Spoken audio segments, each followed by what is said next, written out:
कि ये हमारे जो वालिदैन के लोग बैठे हुए हैं, मेरे वालिद जैसे बैठे हुए हैं, मेरे छोटे छोटे भाई, हमसे उम्रदराज मेरे भाई, बड़े भाई, मैं किस लफ्ज से इनका जो है इस्तकबाल करूं, मेरे अंदर इतनी खुशी है।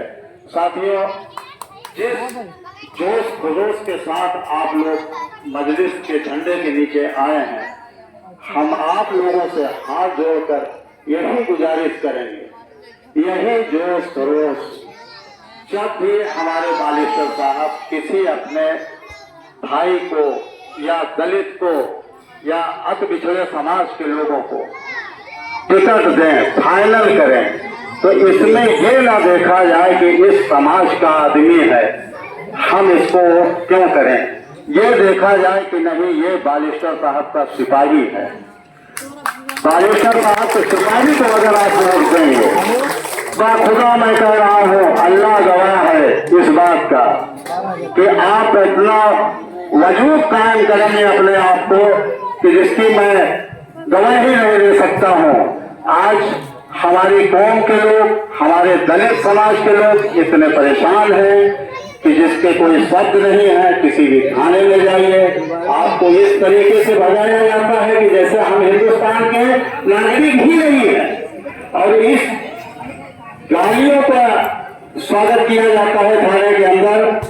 हम लोगों ने कई चीजों को देखा, कई थानों में जाके देखा, कई ऐसे मसले अभी हुए कि मुसलमानों को फंसाने के लिए हमारे बगल में कुछ आरएसएस के लोग अंबेडकर की मूर्ति के तोड़ा भी ज्यादा से ज्यादा 3-4 दिन हुआ, और वहां अच्छे मुसलमान थे, पैसे वाले थे, उनको जो है नाजायज फंसाया गया।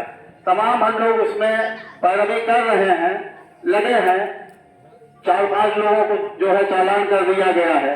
तो आप लोगों की गुजारिश यही है कि जब अपनापन, और आपको जोड़ना पड़ेगा दलितों को अपना भाई मानना पड़ेगा, और ये मान लें कि जब हमारे बालेश्वर साहब किसी भी इंसान को अगर टिकट फाइनल करते हैं, तो वो मान लीजिए कि वो एससी समाज का नहीं है, वो मेरे समाज का है, वो मेरा अपना भाई है।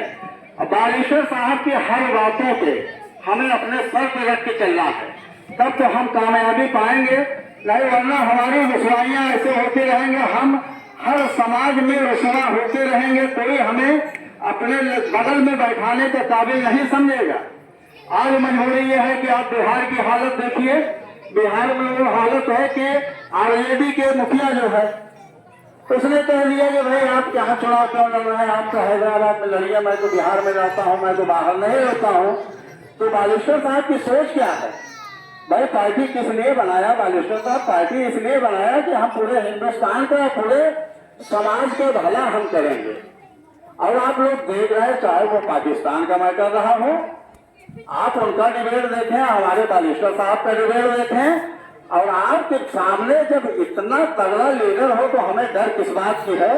हमें थोड़ा सा ये करना है कि मैं अपने लीडर का हाथ मजबूत करूं, हम उनके सिपाही हैं।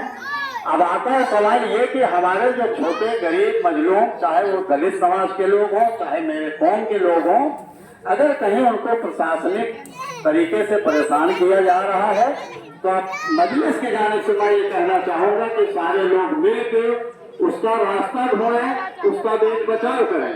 जब इस तरीके से हम लोग बीच बचाव करेंगे, एक दूसरे के सुख दुख में आएंगे, तो अधिक से अधिक साथ जुड़ने के लिए तैयार रहेंगे।